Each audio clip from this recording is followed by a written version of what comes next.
Pemilu itu seharusnya setiap masanya itu meningkatkan kualitas dari visi pemilu itu sendiri.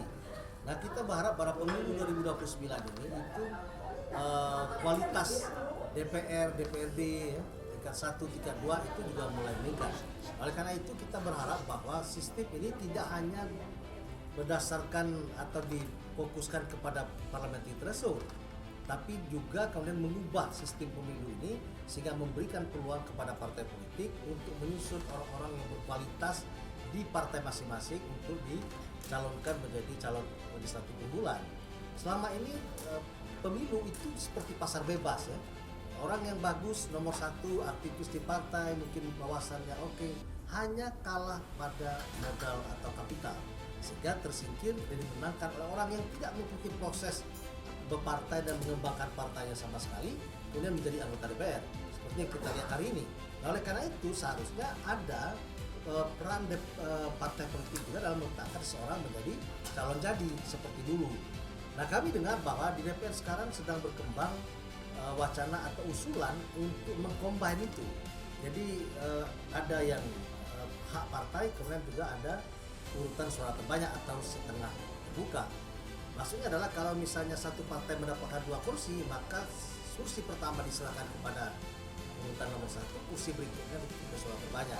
Menurut kami apapun ceritanya, berikan kesempatan kepada partai politik untuk mengedepankan calon-calon yang berkontestasi dari partainya, tanpa menutup juga peluang untuk orang berjuang untuk mendapatkan kursi tambahan, yaitu dengan urutan suara banyak. Tapi kalau cuma dapat 1 kursi dapil itu, maka diserahkan kepada orang yang diusulkan oleh partainya pada urutan nomor 1, sehingga ada penghargaan dan membudayakan agar orang itu menjadi caleg dengan cara membesarkan partainya dulu, bukan kemudian dia bisa pindah-pindah antar partai politik hanya dengan mengandalkan uang yang banyak. Saya pikir itu juga bikin demokrasi kita kurang sehat. Spesifiknya proporsional tertutup seperti apa yang ditawarkan Hanura? Ya, kalau tertutup itu seperti dulu ya, jadi nomor 1, nomor 2, nomor 3, jadi seorang itu menjadi anggota DPR ketika partainya mendapatkan 1 atau 2 kursi yang kemudian itu diserahkan kepada nomor urutnya. Kalau 1 kursi nomor urut 1. Tapi kalau dia mendapatkan 2 kursi, maka diberikan kepada suara terbanyak berikutnya. Jadi belum tentu nomor 2 itu mendapatkan kursi kedua kalau memang suaranya tidak mengungguli dari calon lain. Sehingga kombinasi ini diharapkan ada peran partai, juga ada peran dari para calegnya untuk membesarkan partai. Tawaran ini hanya dilemparkan begitu saja atau ada konsolidasi dari Hanura ke partai parlemen dan juga partai non parlemen? Ini akan kita perjuangkan di partai non parlemen untuk seperti itu ya. Nah, selain PT yang kita percaya kepada MK soal yang saya sampaikan kemarin, tapi soal sistem untuk siapa yang berhak untuk mendapatkan kursi. Ya, kalau kemarin kami menyampaikan sikap soal PT, yang ini menyampaikan sikap soal bagaimana caranya supaya partai juga punya peran penting dalam penyusunan caleg.